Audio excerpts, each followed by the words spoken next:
So you guys know we've been down with the sickness here, Mm. and I've had the most fascinating adventures with this. And as usual, I don't consider anything coincidental. Uh, it honest to God, always if I look back, that whole thing of hindsight is 2020 vision, it all makes so much sense. Uh, Maybe not at the time. Neville says we serve ourselves these furnaces of affliction, and this one's been a doozy for me, and I suspect for her as well. Uh, I Tony, my cop partner, when we were both flat fucking broke, we worked for depending upon what week of the month, 2 to 3. I worked for 3 police departments at one point. Tony worked for 2, and we both worked in West Newton and Mount Pleasant. And I was working, I believe, in West Newton, and Tony calls me up. He goes, make sure you clear these dates on your schedule. I signed us up for some seminars. In other words, easy money. Yeah, week-long seminar, 40 hours, get paid their base rate, and we get certified in something. It's every rookie cop's dream. So Tony signs us up for this course in something odd called neurolinguistic programming. This would have been early 80s. And it was basically NLP for interview, interrogation, and hostage negotiation. Huh. I thought this will be fun. I enjoy psychology. Teacher basically said, once you start doing this, if you dive into it, your life will never be the same. Be very caring. And I went, whatever. I wore a wire in the room. We weren't allowed to record it. Right? I wore a wire for a week. I recorded everything. I don't have the tapes anymore. I wish I did. But that course changed my life, as you can imagine. It saved my life during the Camp Hill prison riots because I realized somebody in this room is going to get Stockholm syndrome, and I'm going to make sure it's them. In other words, I want to eat a decent meal and I don't want to die. They were cooking me steak. How funny is that? I didn't eat it. I didn't know where it came from. But it started in the most unexpected ways. After all that, I got PTSD, got into NLP, Neville Goddard, Native American stuff. You all know that part of the story. I got into the Native American stuff because I just wanted to be left alone. I wanted to go to the woods and be alone. And I figured if I learned the right skills, I could do that. And while learning the skills, I learned some philosophy and welcomed everything we did and have done elsewhere with this whole Four Mighty Ones stuff that you all know about. That's the core of everything. You want to survive, you want to thrive. It's neurology and nature all wrapped up in one. So NLP got me into neurology. The Native American wisdom got me into neurology and nature. And then there's this weird ass Neville Goddard guy. And I walked away from him 3 times. Actually, twice. Maybe 3. Can't remember. But when I started to experience the events of the promise, I realized there's this guy, because I went online. I did what everyone did back in the old days. And today I went online and I started trying to read up on what the fuck is happening to me. And God, when you look up something like Kundalini Awakening, there's all kind of weird shit going on out there they talk about. And I thought, I just can't go down the weird rabbit hole with this. I'm fucked enough. But I dedicated my life to love and truth at that point because I couldn't find peace. Peace was the most elusive thing on the planet. And so I dedicated my life to love and truth. And this Neville Goddard guy showed up again. And I'll be honest, I got into it because I wanted to learn about the promise. And here we are years later, exploring both the promise and the law. From what I can tell, and again, that's the only thing I can ever teach. You know, my quote unquote authority is basically what I author, what I can tell. From what I can tell, you are one with God. You are how God has the adventure of a lifetime. The other thing, from what I can tell, is you're destined. You're destined to wake up to who you are and how this works. And since your desires are divine in origin, your job is to, and we could end destiny with this comment. Your job is to stop selling your states by buying stories. And you're surrounded by stories. And I'm not saying stories are bad. Stories are how we convey wisdom. There's an awesome book called Sapiens. And in Sapiens, one of the things that they mention is before storytelling, humans, one of the weakest mammals on the planet, we settled for table scraps. We let the big guns come out and kill the things. And at 3 a.m, we'd sneak out and we'd gather up and gnaw on the bones. And we learned how to make tools and we learned how to tell stories. And it seems as if they both happened about the same time based on theory, archaeological evidence, all those things I don't understand. So if we consider that stories convey wisdom, if someone wants to build a business sort of like mine, I will tell them stories. And they may sound like stories. They may be structured as far as strategy papers, whatever the hell it is. Neville told stories. He revealed the biblical stories. The stories reveal, the stories convey wisdom until we forget that. And then stories get to become torture devices. Any rumor that you idly entertain, the never-ending assault of the news, and I'm not saying hide from any of it, but just realize, like, I go to the pool, and nobody gave a shit about what I ate whenever I was fat and fucked. And I'm looking at photos from a year ago right now, and I was fat and fucked, and nobody gave a shit what I ate. But heaven forbid I tell them I eat 2 steaks and 3 eggs and a piece of pork. That's most days' meals. Something of that variation. And they all start to freak the fuck out. They've got these stories about what I'm eating. And I'm just noticing in my state, because I got tired of being the fat fuck.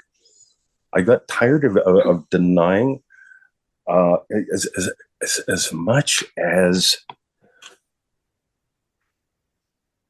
I made great progress over the past 2 years, 3 years, until I decided I wasn't going to settle for progress anymore. Let's ask Victoria. Was I doing okay up until Christmas? I was getting better. Yeah. Yeah, but I was fat. And I was fucked. And even though I was walking less with a walking stick, walking better with a walking stick, my body was blown. And it was just a matter of time. And when we start living with stories like it's a matter of time,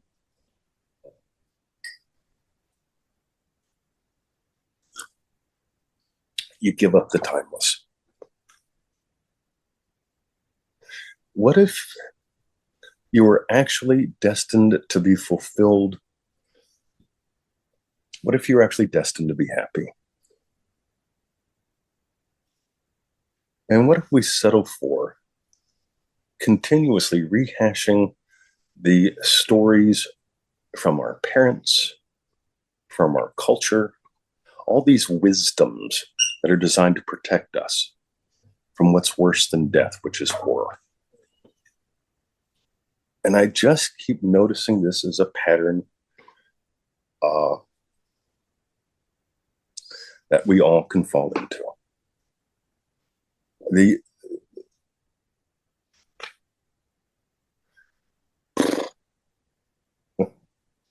How am I doing?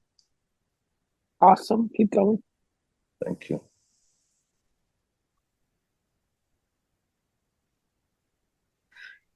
I'm really exploring right now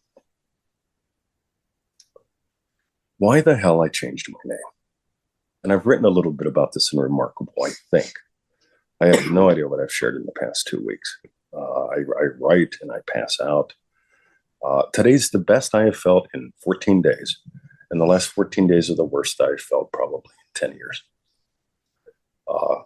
Thank God for amnesia, though, because I can't remember what it was like to have stabbing pain every step, which is what I had before. But we really get to notice that there's when it comes to storytelling, you guys know I am absolutely nuts about this. And the problem with this is people try to change their stories. I need you to become aware of your stories and if your state is accepting them as true or not. Anytime you deny your divinity, you're going to accept stories that just they put you ass over tea kettle. And believe me, I'm good at this. In other words, we're talking about one greater than John. We're talking about doing violence to your desires. So your desires are divine in origin.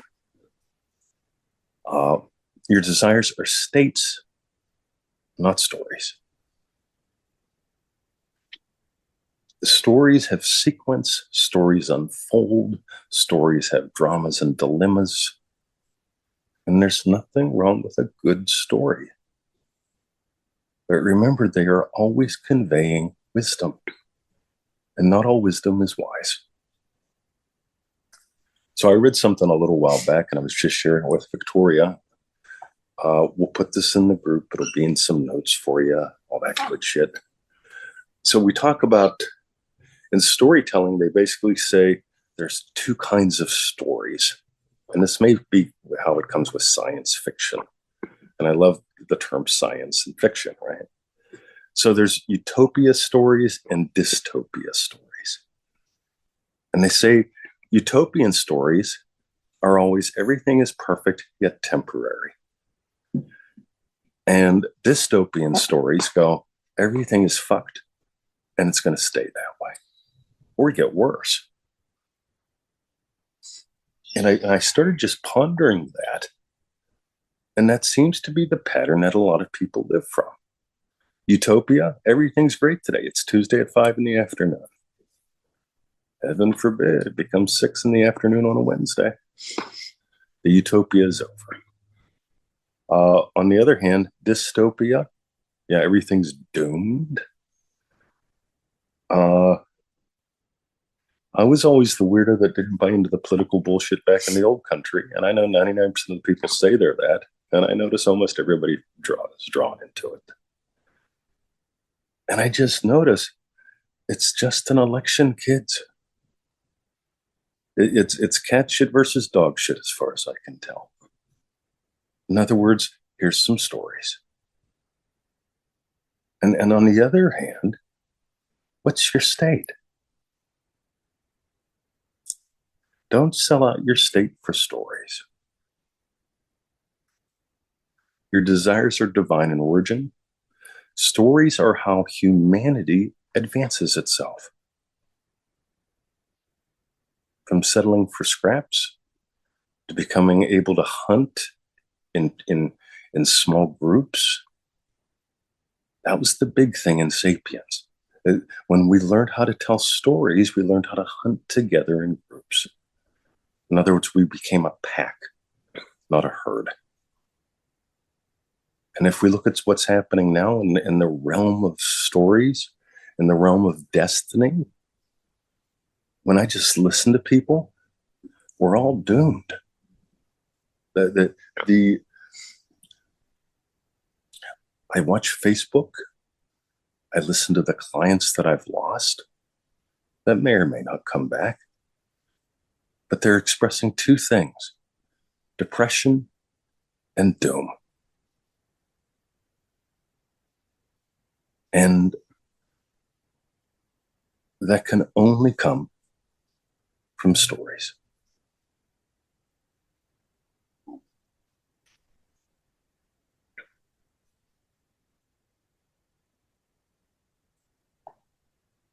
Let's call that my opening.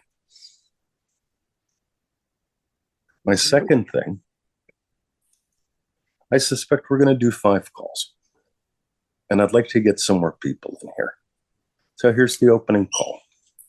if some other people join up between now and the second call, which is in 14 days, I think that'd be groovy. I just think it would. And it seems to me that Alex joined 30 minutes ago. Yes, sir. Same with Tabitha joined maybe 2 hours ago. I hear other voices on these calls for this. And that doesn't mean I'm making you show up. It means there's room here for some other people. So I'd like to do 5 calls. Let's call this the opening call. Next week is the remarkable call. And then we'll get back to this. We'll have some stuff going on. And I don't know how we invite other people in. Because here's what I notice. It doesn't matter what I fucking write. Yeah, and I'll get to that in a bit with One Greater Than John. But I notice there's this massive feeling of drift and depression. And underneath all that, from what I can tell, is dread. So you know I am absolutely nuts about moments. Yeah. And yeah, as I watched myself living in some derivation of hell, minute by minute was, I got to put out some emails. I got to imagine people, of course. It's coming up. There's a minute by minute. Yeah, I put the clock up on the website. It ticks down minute by minute. Right? Does it choke you? Does it feel like suffocating? Minutes are drowning. We drown in minutes. Yeah.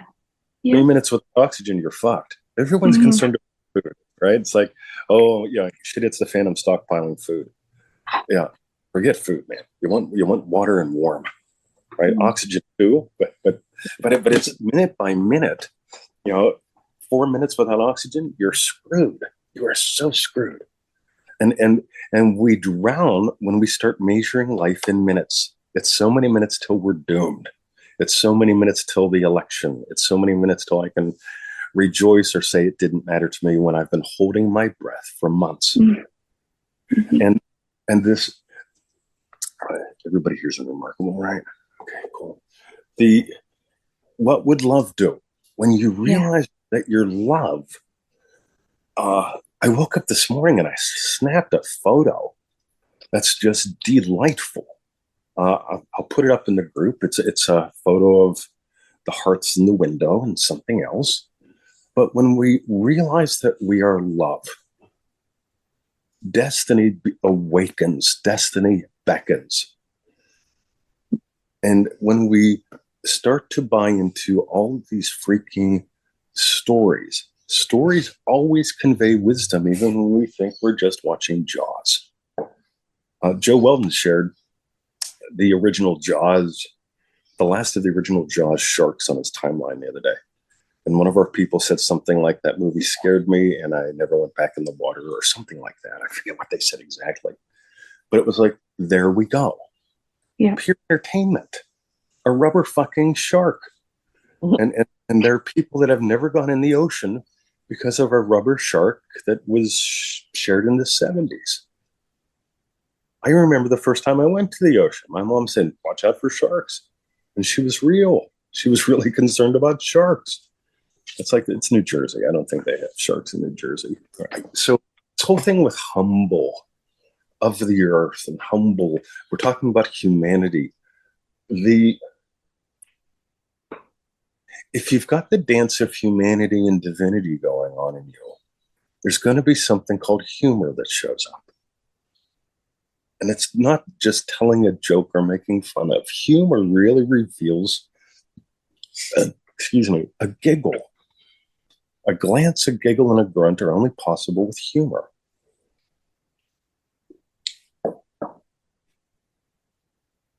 And humor's only possible when we're remembering on some level what I am is love. What would love do? Love would tend to go wow a lot. And maybe whoa very little.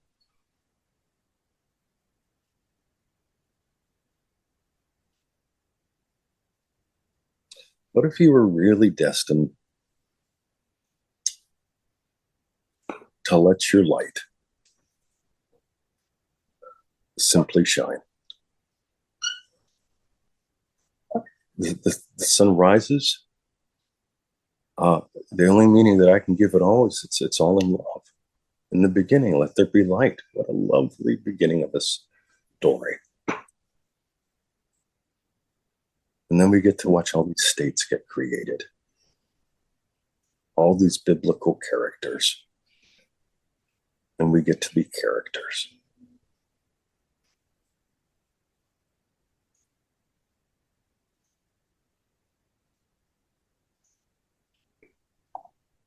If what we are is love, and one of the ways that I can tell is when we're really noticing that, we get to be okay with, I don't know,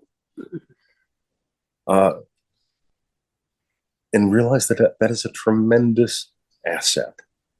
I'm okay. Yeah, I love that this course had to start today. Like I said, I'd like to get more people in. Next call in 2 weeks, because next week's the remarkable call. I get to play a whole bunch of I'm okay here.